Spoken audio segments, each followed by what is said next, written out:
সুপ্রিয় নবম শ্রেণীর শিক্ষার্থীবৃন্দ, শহীদনগর এমএডেল উচ্চ বিদ্যালয়ের জুম ক্লাসের পক্ষ থেকে নবম শ্রেণীর ব্যবসা শিক্ষার্থীদেরকে জানাচ্ছি আন্তরিক অভিনন্দন।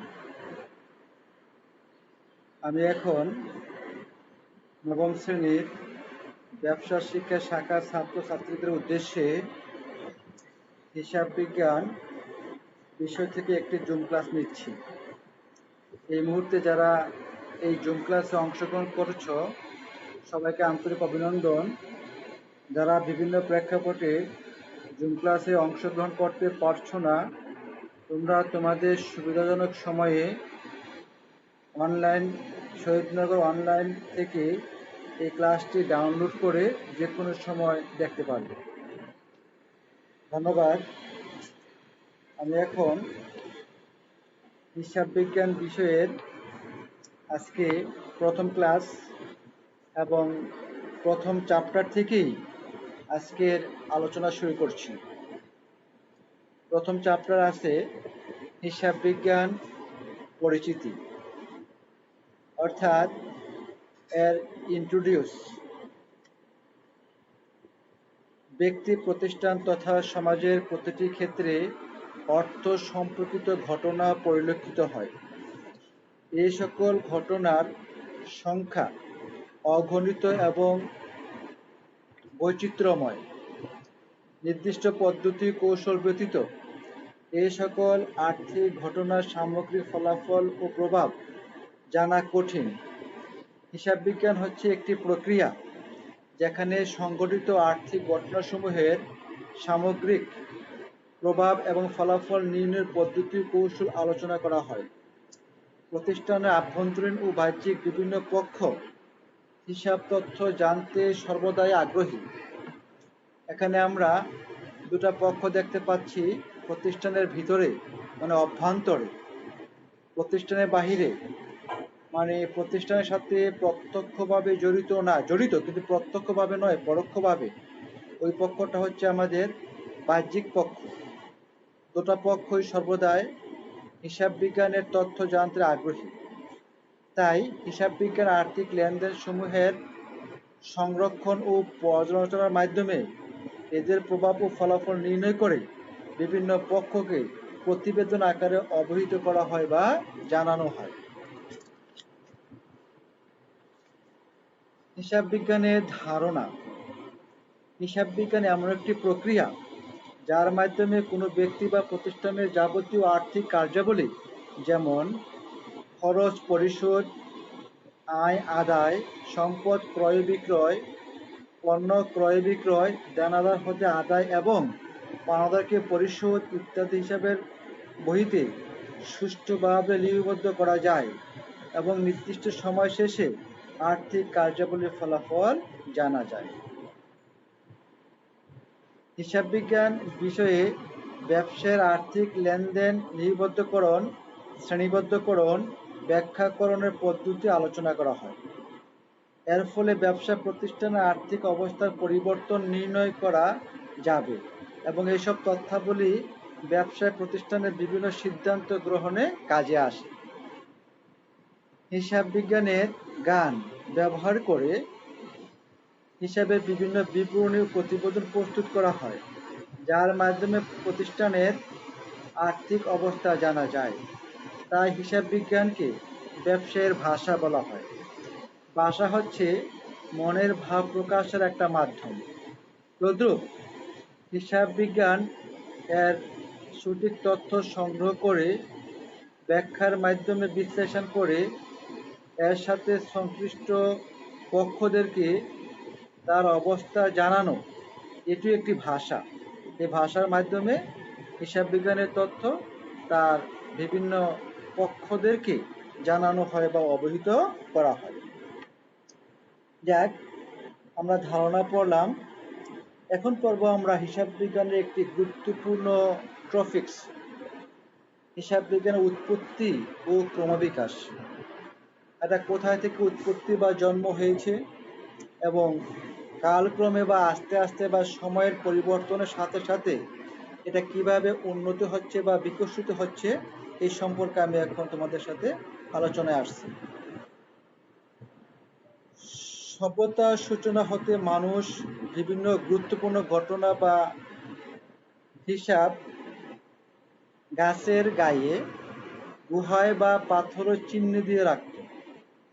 আমরা জানি আদিম যুগের মানুষ বসবাস করত পাহাড়ে জঙ্গলে, তাদের পরনে কোনো কাপড় ছিল না, তারা সভ্যতায় আসতে পারেনি যেই সময়ে, ওই সময়ে তারা বন জঙ্গলে বসবাস করে বিভিন্ন ধরনের পশুকে শিকার করে কাঁচা কাঁচা খেয়ে ফেলত এবং জঙ্গলের গাছগাছালিতে ফল আসতো, সেই ফল তারা ভক্ষণ করত। তখন থেকেই তারা কতটা পশু শিকার করে ভক্ষণ করেছে বা কতটুকু ফল আহরণ করে ভক্ষণ করেছে তার হিসাব রাখতো। কিভাবে রাখতো? দেয়ালে আঁচড় কেটে, দাগ দিয়ে, গাছের বাকলে আঁচড় কেটে, অথবা গাছপালার লতা দিতে গিট দিয়ে চিহ্নিত করে তারা হিসাব রাখত। অর্থাৎ দেয়ালে আঁচড় কেটে, লতায় গিট দিয়ে, অথবা গাছের বাকলে আঁচড় কেটে তারা হিসাব রাখত। এটি ছিল হিসাবের প্রাথমিক যুগ। কিন্তু কালক্রমে আস্তে আস্তে মানুষের সংখ্যা বৃদ্ধি পায়, সমাজ বিস্তার লাভ করে, বিনিময় প্রথা চালু হয়। বিনিময় বলতে বোঝাচ্ছি যে এক স্থানে উৎপাদিত হতো এক পণ্য, অন্য স্থানে ওই পণ্যটা উৎপাদিত হতো না। যেমন কোনো এক জায়গায় ধান, গম এগুলো উৎপাদিত হতো, অন্য এক জায়গায় কৃষি ফল এগুলো উৎপাদিত হতো। যে জায়গায় ফল উৎপাদিত হতো সেই জায়গায় খাদ্যদ্রব্য উৎপাদিত হতো না, আর যে জায়গায় খাদ্যদ্রব্য উৎপাদিত হতো সে জায়গায় ফল উৎপাদিত হতো না। তো ফল এবং খাদ্যদ্রব্যের মধ্যে যে একটা চেঞ্জ বা বিনিময় হতো, এটা কি বলা হতো? বিনিময় প্রথা। তাহলে গিট বা গাছে আঁচড় অথবা দেয়ালে দাগ কাটার পর যে যুগটি আমাদের সামনে এসে উপস্থিত হয়েছে হিসাব বিজ্ঞানে, সেটি হচ্ছে আমাদের বিনিময় প্রথা। একটি দ্রব্যের বিনিময়ে অন্য একটি দ্রব্য তারা আদান প্রদান করে তাদের নিজস্ব অভাব মোচন করত। ক্রয় বিক্রয়, জমা খরচ, দেনা পাওনা এবং অন্যান্য লেনদেন হিসাবের বইতে অঙ্ক লেখার মাধ্যমে এই বিনিময় প্রথার পর মুদ্রার প্রচলন হয় এবং ব্যবসা বাণিজ্যে ক্রয় বিক্রয়, জমা খরচ, দেনা পাওনা এবং অন্যান্য হিসাবের বইতে অঙ্কে মাধ্যমে লেখা শুরু হয়। লিখন পদ্ধতি চলে আসছে। 1494 খ্রিস্টাব্দে লুকা পেসিওলি নামে একজন ইতালীয় গণিতবিদ সুম্মা দি অ্যারিথমেটিকা জিওমেট্রিকা প্রপোর্শনালিটিকা নামে একটি গ্রন্থ বা বই লিখেন এবং এতে হিসাব বিজ্ঞানের মূল নীতি, দোতরফা দাখিলা পদ্ধতি বা ডবল এন্ট্রি ব্যাখ্যা করা হয়। তাহলে তাকে আমরা বলতে পারি, কাকে? লুকা পেসিওলিকে, যিনি 1494 খ্রিস্টাব্দে হিসাবের উপর একটি বই লিখেছে। এই বইটা হচ্ছে হিসাব বিজ্ঞানের মূলনীতি, দোতরফা দাখিলা পদ্ধতির উপর ভিত্তি করে তৈরি। এই বইটি আজও সমাদৃত। এই বইয়ের উপর ভিত্তি করেই হিসাব বিজ্ঞানের সমস্ত কার্যক্রম আজও প্রচলিত আছে। সেই জন্য এই বইয়ের লেখক লুকা পেসিওলিকেই বলা হয় হিসাব বিজ্ঞানের জনক। সময়ের পরিবর্তনের সাথে সাথে হিসাব বিজ্ঞান, প্রযুক্তি ও ব্যবসা বাণিজ্যের অগ্রগতি হয় এবং এর ফলে হিসাব বিজ্ঞানেরও উন্নতি হয়। ব্যবসায় যেমন ছোট থেকে বড় হতে থাকে, তেমনি এর পরিধিও বৃদ্ধি পেতে থাকে। ব্যক্তিগত ও পারিবারিক জীবনের পাশাপাশি ব্যবসায়ী, অব্যবসায়ী, সরকারি, বেসরকারি, মুনাফাভোগী ও অমুনাফাভোগী সকল ধরনের প্রতিষ্ঠানে হিসাব বিজ্ঞানের ব্যবহার পরিলক্ষিত হয়। বিজ্ঞান ও প্রযুক্তির উন্নতির সাথে সাথে হিসাব বিজ্ঞানের উন্নতি সম্পর্কিত। বিজ্ঞান যেমন কালক্রমে বিভিন্ন ধরনের মেশিন, যন্ত্রপাতি আবিষ্কার করে আজ উন্নতির দিকে এগিয়ে যাচ্ছে, তদ্রূপ হিসাব বিজ্ঞানও পিছনে অবস্থা থেকে আধুনিক যুগের তার ব্যাপক উন্নতি সাধন হয়েছে। কিভাবে? আগে খাতার মাধ্যমে, বড় বড় বইয়ের মাধ্যমে হিসাব রাখা হতো এবং এই কাজটি করার জন্য অনেক জনবল কাঠামোর প্রয়োজন হতো।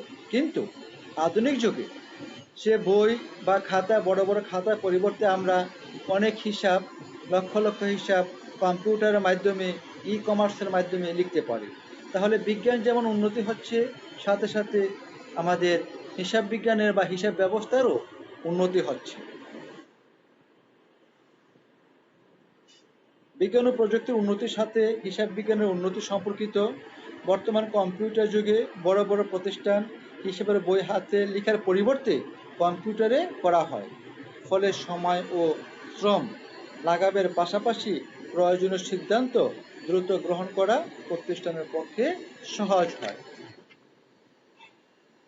এটা পড়লাম আমরা হিসাব বিজ্ঞানের ইতিহাস, একবারে জিরো থেকে আজ পর্যন্ত, যেটা আমরা ল্যাপটপের মাধ্যমে বা কম্পিউটারের মাধ্যমে বিভিন্ন আর্থিক প্রতিষ্ঠান, ব্যাংক, বিমা এগুলিতে আমরা যে হিসাব রাখি, এই পর্যন্ত আমরা চলে আসছি।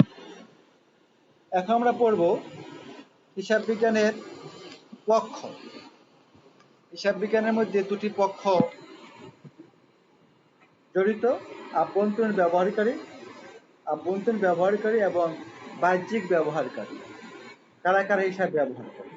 আভ্যন্তরীণ বলতে বোঝায় একটি ব্যবসার সাথে হিসাব জড়িত এবং এই ব্যবসার সাথে যারা প্রত্যক্ষভাবে জড়িত ওই পক্ষটিকে বলা হয় আভ্যন্তরীণ ব্যবহারকারী পক্ষ।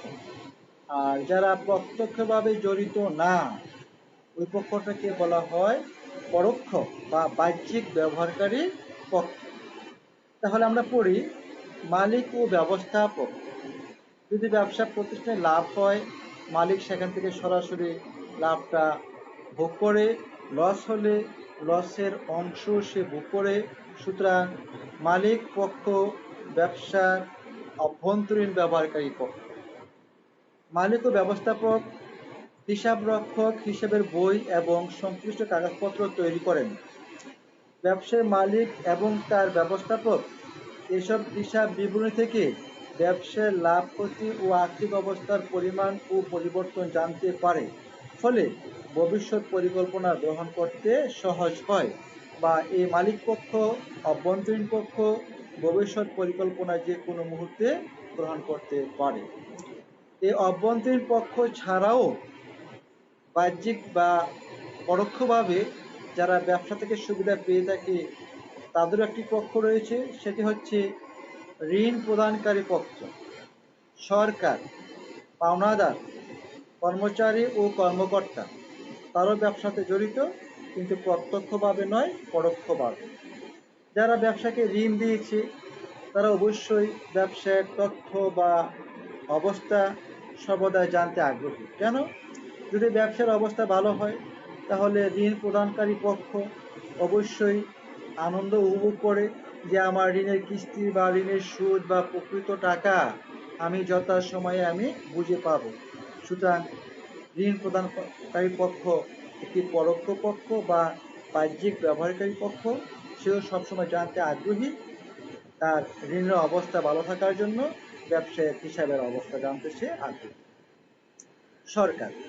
সরকার ব্যবসা থেকে ট্যাক্স বা কর পেয়ে থাকে, ভ্যাট পেয়ে থাকে।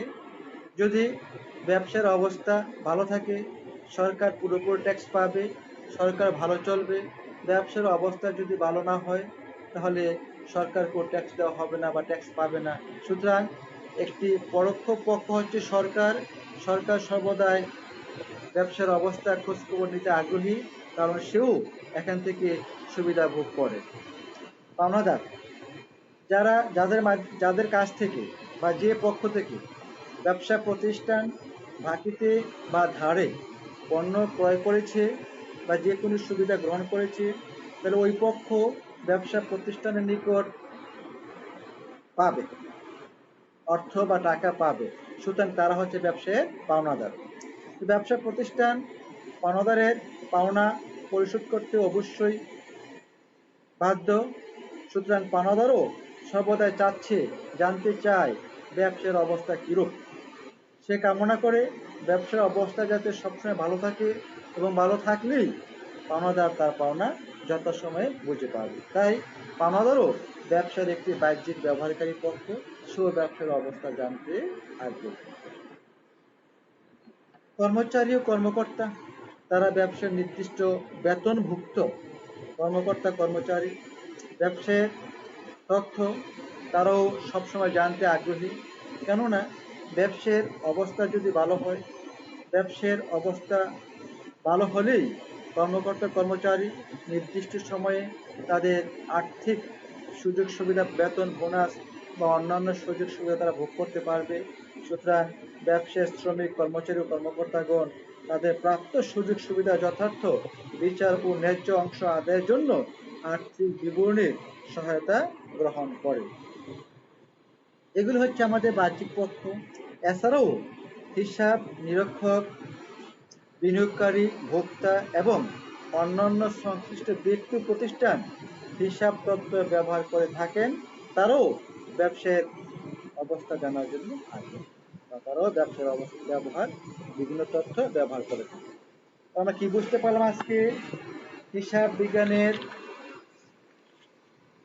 ভূমিকা বা প্রাথমিক পরিচয়, হিসাব বিজ্ঞানের ইতিহাস, ক্রমবিকাশ, উৎপত্তি এবং হিসাব বিজ্ঞানের সাথে যে সকল পক্ষ জড়িত থাকে, দুটি পক্ষ জড়িত থাকে, ওই পক্ষ সম্পর্কে আমরা ধারণা লাভ করতে পারলাম।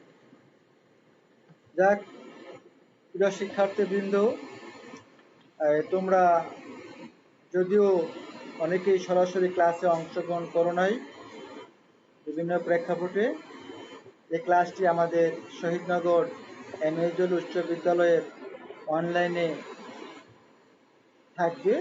তোমরা ওই অনলাইনে প্রবেশ করে যে কোনো সময় ক্লাস 9-এর নবম শ্রেণীর ব্যবসা শিক্ষার শিক্ষার্থীরা ডাউনলোড করে এই ক্লাসটুকু উপভোগ করতে পারবে।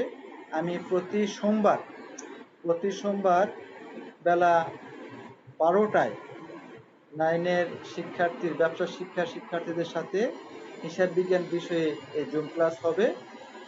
তোমরা জুম ক্লাসে যথাসময়ে অংশগ্রহণ করে ক্লাসটুকু উপভোগ করবে। আমি আগামী সপ্তাহে তোমাদের ক্লাস নেব দ্বিতীয় অধ্যায়, খুব গুরুত্বপূর্ণ চ্যাপ্টার। এখান থেকে পরীক্ষায় অবশ্যই প্রশ্ন থাকে। যদি আগামী ক্লাসে তোমরা উপস্থিত থাকো, আমি ইনশাল্লাহ পুরাটা চ্যাপ্টারই শেষ করব। দ্বিতীয় চ্যাপ্টার নাম হচ্ছে লেনদেন, দেওয়া নেওয়া, আদান প্রদান, খুব গুরুত্বপূর্ণ চ্যাপ্টার। এই চ্যাপ্টার থেকেই হিসাব বিজ্ঞানের হিসাব নিকাশ, সবগুলোর সৃষ্টি, বাংলায় অ আ বা স্বরবর্ণ ব্যঞ্জনবর্ণ ছাড়া যেমন কোনো পড়া যায় না, লেখা যায় না, ইংরেজিতে ABC ছাড়া যেমন আমরা ইংরেজি পড়তে পারি না, লিখতে পারি না, তদ্রূপ হিসাব বিজ্ঞানেরও এই বর্ণমালা হচ্ছে প্রাথমিক চ্যাপ্টার লেনদেন। লেনদেন থেকে হিসাবের উৎপত্তি এবং এই হিসাব খাতা লিপিবদ্ধ করে বিভিন্ন পক্ষের মাধ্যমে লেনদেন সৃষ্টি হয়, লেনদেন বিচার বিশ্লেষণ করা হয়, এরপরে ফলাফল নির্ণয় করা হয়। যদি লেনদেনই না সৃষ্টি হয় তাহলে খাতা লিপিবদ্ধ করা যাবে না। কোন ঘটনা বা কিভাবে লেনদেন হয় বা কোনটি লেনদেন হয় না, যেগুলো হয় না সেগুলো প্রাথমিক পর্যায় থেকে বাদ পড়ে যাবে, সেটা সামনে অগ্রসর হবে না। যেটা লেনদেন হবে সেটাই সামনে অগ্রসর হবে, হিসাবের খাতা লিপিবদ্ধ করা হবে, বিচার বিশ্লেষণ করা হবে, এরপরে ফলাফল প্রকাশিত হবে। এই চ্যাপ্টার থেকে আমরা হিসাবের সৃষ্টি বা প্রাথমিক অবস্থা বলতে পারি বা ধরতে পারি। সুতরাং খুব গুরুত্বপূর্ণ চ্যাপ্টার। আমি আশা করি তোমরা নেক্সট ক্লাসে আমার সাথে এই জুম ক্লাসে দ্বিতীয় অধ্যায়ে অংশগ্রহণ করবে। আর আজকে যে ক্লাসটা আমি করেছি সেটা হচ্ছে প্রাথমিক চ্যাপ্টার, এটা একটু প্রাথমিক আলোচনা, এবং আমারও ক্লাস 9-এর সাথে এটাই প্রথম ক্লাস। এখন ক্রমান্বয়ে প্রতি সপ্তাহে সোমবার 12টায় জুম ক্লাস হবে। তোমরা সময় বের করে এই সময়টা রেখে নিবে যাতে আমার ক্লাসে তোমরা অংশগ্রহণ করতে পারো। দেখ, আমি আর আজকে আমার ক্লাস দীর্ঘায়িত করছি না। এই কোভিড-19-এর এই মুহূর্তে যারা যে অবস্থায় আছো শিক্ষার্থীরা, তোমরা বাবা মার কথা মেনে চলবে, স্বাস্থ্যবিধি মেনে চলবে, নিয়মিত লেখাপড়া করবে, এই আশা প্রত্যাশা রেখে তোমাদের সুস্বাস্থ্য কামনা করে আজকের মতো আমার জুম ক্লাস এখানেই সমাপ্ত করছি। আল্লাহ হাফেজ।